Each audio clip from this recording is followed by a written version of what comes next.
Тэгээд төгсгөлд ойлоос подкастын өмнө хүндсэн нэг тийм хөнгөн сэдв гэж ярьж байна. Ер нь бол Монголд инфлюенсер гэдэг нэг том ороод ирсэн байгаа. Тий. Тэр талаар чи ер нь юу гэж боддог вэ? Ер нь ямар байр суурьтай вэ? Чиний хувьд ер нь инфлюенсер гэж яг чи өөр юу гэж ойлгодог вэ? Инфлюенсер гэдэг чи одоо тэгэл нөлөө үзүүлэх гэдэг шүү дээ. Өөрийг нь дэмждэг, дагдаг маш олон хүн бий болоод сошиал орчин дээр шүү дээ. Одоо цоошин нэр том юм да. Сошиал орчин дээр маш олон дэмжигчтэй болсон тэр хүмүүс тодорхой хэмжээнд нөлөөлж чадна. Би энэ кофег л уух дуртай гэхэд намайг дагдаг 100,000 хүнээс ядаж те 5,000 тэрийг очиод худалдаад авах хэмжээнд байхаар ийм хэмжээний хүнийг л хилээд байна л да. Одоо нэрлээд нь шүү дээ. Тэгэхээр тэр хүн нөлөө үзүүлж байгаа хэрэг. Би бол жишээ нь би инфлюенсер биш л дээ. Би бол бүр энэ үгнээс бас жоохон одоо айдаг.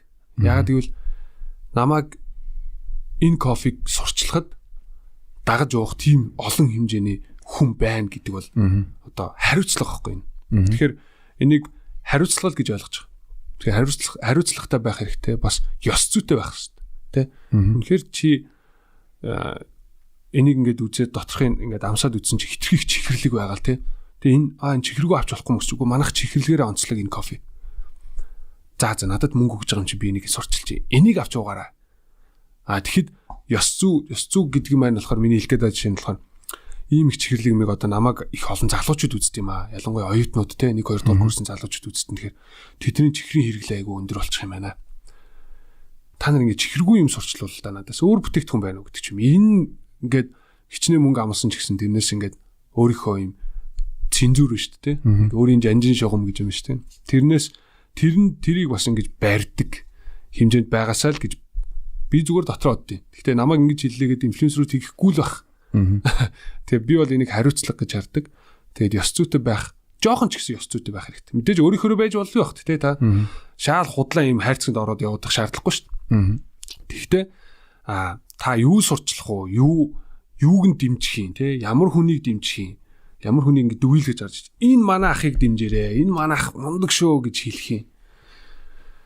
Үнэхээр чи энэ хүнд дургу байж байгаад өгцөн мөнгөнд нь болоод тэгж хэлж ивэл бас өөрийнхөө ёс зүйн эсрэг одоо дугарж ийн эсрэг хөдөлж ийн гэсэн үг баг. Миний ойлголт шүү нэгтэй. Би бас энийг юм дурдмаар байна. Би нэг хэдэн сарын өмнө нэг манай найзтай уулзсан. Тэг тэр надаа ярьж байсан юм аа. Харин манай ажлын ихч жоохон асуудалтай ороод байгаа. Яасыг гэсэн чи. Харин 1-р курст сурж байгаа хүүхэд нь бүр мөнгө одоо бүр ээжээс бүр шаардаад бүр болдгоо гэсэн чи яас юунд гэсэн чи харин нэг гадаадд байдаг нэг Америкт нэг байдаг залуугийн форексийн сургалтанд сууя тэр нь $150 үнэтэй тэгээ тэр сургалтанд би заавал суuna гэд бүр ээжигээ бүр дарамтлаад болдгоо тэгээд нөгөө ээж нь тэр ажлын байгууллагаасаа $150 одоо зээлээд тэгмүүдээ тэр хүүхдээ сургалтанд суу гэд өгчөж байгаа байхгүй юу. Гэвч чи нөгөөдөг чинь тэр сургалтанд сууж хаад өөжээ ерөөсөө та надаа илүү их мөнгө өгөх хэрэгтэй. Ягаад гэвэл одоо форекстэй тоглох мөнгө шаарддаг юм байна. За. Тэмний бүр уур хүрсэн л дээ. Одоо зөндөө олон боломжгүй одоо орлогогүй хүүхдүүдээр ингээд тоглож байгаа байхгүй юу. Тий одоо харин тий бас бодж үзэх л асуудал байхгүй. Залуучууд маань энэ сэдв дээр жоохон фильтр өөртөө үүсгэж эхлүүл зүгээр бах.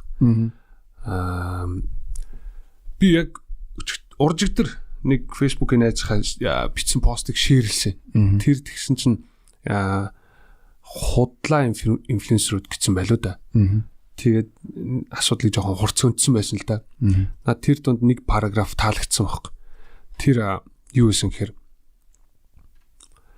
одоо манай бидний инфлюенсер гэж нэрлэдэг байгаа сошиал дээр амар идэвхтэй байгаа хүмүүс ингэдэг.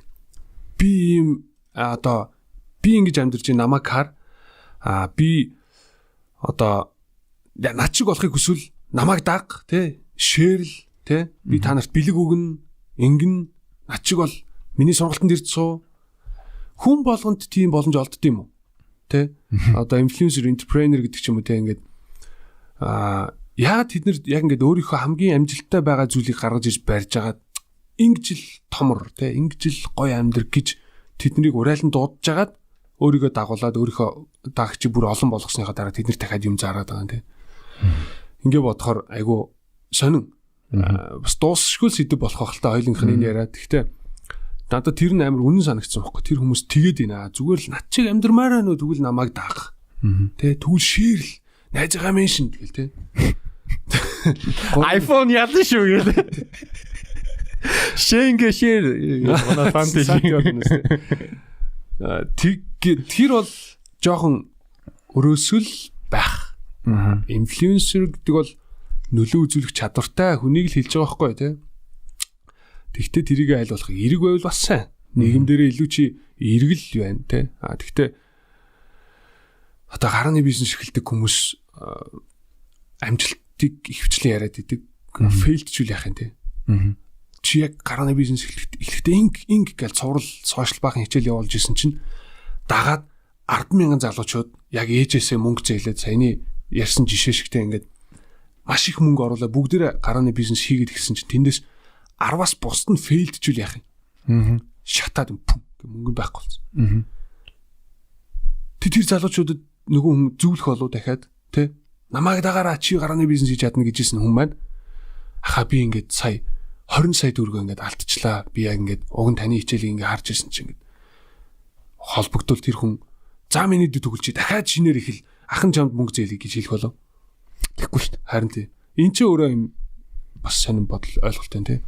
Тэгтээ яг би тэр хүмүүс бүгдийг буруу үгүйсгээд байгаа чинь биш л дээ. Гэхдээ мэдгүй инфлюенсер гэдэг бол арай л өөр бах. Тэгж л бодож байна да.